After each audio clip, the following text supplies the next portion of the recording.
Okay. ఇప్పుడు నా ఒపీనియన్లో Trump చేస్తున్న దీనికి ఇండియాలో బ్రెయిన్ గెయిన్ అవడానికి ఛాన్స్ ఉందండి. ఇప్పుడు $100,000 పెట్టి పంపించే అంత సీన్ మనకు ఇండియన్ ఐటీ కంపెనీస్ లేదు. They are how they operate, you know that and I know that వేరే వర్క్ ఉండాలి. కాబట్టి ఏమవుతుందంటే నాకున్న ఈ ఐఐటీస్ ఐఐఎమ్స్ ఇది బెస్ట్ క్రీమ్ అంతా ఎక్కడికి వెళ్తుంది, అక్కడికి వెళ్తుంది.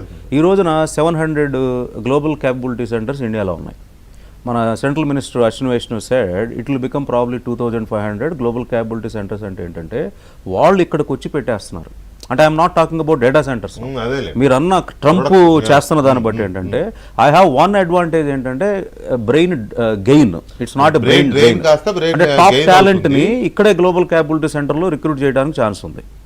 నేను అడిగిన పాయింట్ ఏంటంటే అక్కడ ఉన్న టాప్ కంపెనీల మీద ట్రంప్ చాలా, అది కూడా నేను ఏం చెప్తున్నానంటే ప్రెజర్ పెట్టినా they know that it is a business. ఇప్పుడు ఇక్కడ డేటా సెంటర్ ఎందుకు పెట్టాలంటే నా డేటాని తీసుకెళ్ళి నేను అమెరికాలో పెట్టను, సింగపూర్లో పెట్టను. ఫస్ట్ పాయింట్ అదే. Every company has to set up data centres in the respective countries. Data privacy, మనకు డేటా ప్రొటెక్షన్ లా వచ్చింది కదా. నా డేటా ప్రొటెక్షన్ లా ప్రకారము, నా కంట్రీ యొక్క డేటా ప్రొటెక్షన్ లా ప్రకారము I have to adhere with few things. Google వచ్చి నువ్వు అమెరికాలో డేటా సెంటర్లో డేటా పెట్టంటే నా పెట్టడం కుదరదు. కాబట్టి they have to adhere to the country policies. నా డేటా ప్రొటెక్షన్ లా ప్రకారం వాళ్ళు ఎక్కడికి పెట్టుకుంటే గూగుల్ యొక్క బిజినెస్ పొటెన్షియల్ కూడా పెరగడానికి ఛాన్స్ ఉంది. అలాగే మనకి వెర్నాక్యులర్ లాంగ్వేజ్ అనేది గూగుల్కి ఎంత పెద్ద బిజినెస్ వస్తుంది ఇక్కడ. మన తెలుగు ఇప్పుడు ఎన్ని ఉన్నాయి, 1600 లాంగ్వేజ్లు ఉన్నాయి. మ్యాక్సిమం ఒక 20-23 I think very recognized languages ఉన్నాయి, right? So Google see a lot of business potential.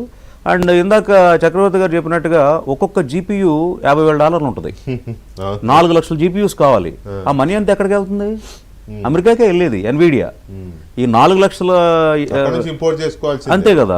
దాని మీద మళ్ళీ ట్యాక్స్లు ఉంటాయి, టారిఫ్లు వేస్తాడు, ఏముంటాయో మనకు తెలియదు, అదంతా ప్రాసెస్ ఉంటుంది కదా. So like he said it is not anything loss to America. Okay. And companies look for best talent. ఒకవేళ అక్కడికి తీసుకెళ్ళడం కష్టం అయితే ఇక్కడికి వచ్చి పెట్టుకుందాం. ఇప్పుడు నాకు ఐఐటీస్ ఇంకోటండి, I don't agree that one point you said నాకు దగ్గర 5 దొరుకుతారు 4 దొరుకుతారని ఈ పెద్ద కంపెనీలు ఆపరేట్ చేయవు. నాకు best IIT candidate IIM candidates ఇక్కడ దొరుకుతారని నేను వస్తాను. మీకు చిన్న ఎగ్జాంపుల్ చెప్తా. ఇవాళ ఐటీ కంపెనీ $1 బిలియన్ రెవెన్యూ చేయాలంటే సంవత్సరానికి 20,000 మంది కావాలి.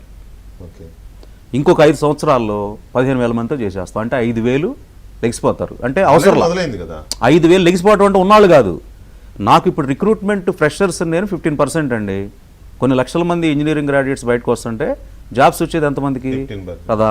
అది రేపు 8% పడుద్ది ఇంకొక 5 ఏళ్ళ తర్వాత.